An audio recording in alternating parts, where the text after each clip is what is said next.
Day legends. Welcome back to the channel where we call a spade a bloody shovel. If you're new here, hit subscribe and grab a Make Politics Honest Again shirt from the link below.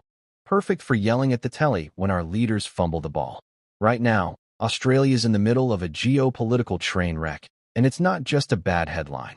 It's a full-blown crisis. Trump's back in the White House, swinging harder than a trod eye with a sledgehammer, and his latest move? A 200% tariff on Australian pharmaceuticals. That's $2.1 billion worth of life-saving meds we send to the States every year, now priced out of the market faster than you can say Medicare rebate. And who's left holding the bag? Us. Aussies who trusted Albo to steer the ship, not crash it into an iceberg while taking selfies with the crew. Let's set the scene. While Trump's plotting to bring manufacturing back to the U.S., promising America first, louder than a V8 supercar, Albo's off on a 6-day love fest in China. Picture him strutting through Beijing, grinning like he's just won a meat tray at the local RSL, while Xi Jinping rolls out the red carpet.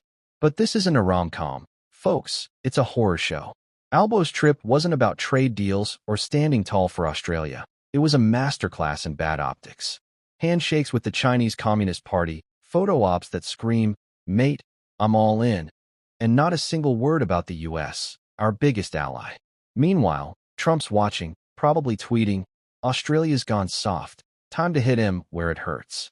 And hit us he did, right in the pharmaceutical industry. Why does this matter?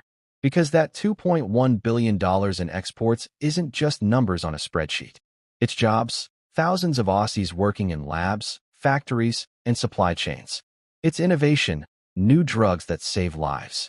And it's our reputation as a reliable partner. But Albo's too busy flogging green hydrogen dreams to Beijing to notice the economic tsunami coming our way. Trump's campaign was crystal clear: no more foreign dependency, no more free rides. He's not letting Aussie meds flood Walgreens when he can slap a tariff on them and rebuild factories in Ohio. And Albo? He didn't see it coming. He was too busy sipping tea with Xi, acting like he's on a gap year, not running a bloody country.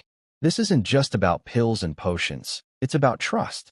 Australia and the U.S. used to be tighter than a pair of skinny jeans at a music festival.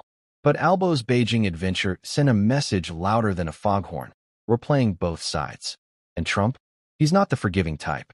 The man's got a memory like a steel trap and a temper like a bull in a china shop. That 200% tariff is his way of saying, pick a side, mates. And right now, thanks to Albo, we're looking like China's cheerleader, not America's ally. The ripple effects are brutal. Aussie drug companies are staring down the barrel of lost revenue, which means layoffs, slashed R&D, and a supply chain that's shakier than a dodgy kebab cart. Patients in the U.S. won't get our meds, and here at home, prices could spike as companies scramble to cover losses. And it's not just pharma. Trump's got his eyes on our beef, wine, maybe even our lithium. If he smells weakness, he'll keep swinging. Albo's turned decades of alliance building into a geopolitical soap opera, and we're the ones getting written off.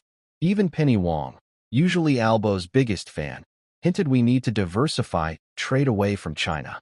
But does he listen? Nah, he doubles down, banging on about China being our biggest partner like it's a badge of honor. Mate, if one bloke's buying all your beers, you don't own the pub, you're owned. And right now, Albo's handing Beijing the keys while Trump's locking us out. Here's the kicker. Albo hasn't said a word about fixing this mess. No emergency call to Trump. No trade delegation to Washington. Not even a half-baked presser to calm the markets. Just silence, like he's hoping it'll all blow over like a bad Tinder date. Meanwhile, Trump's economic team is sharpening their knives, and the Yanks are calling us China's lapdog on X. This isn't diplomacy, it's a disaster. So what do?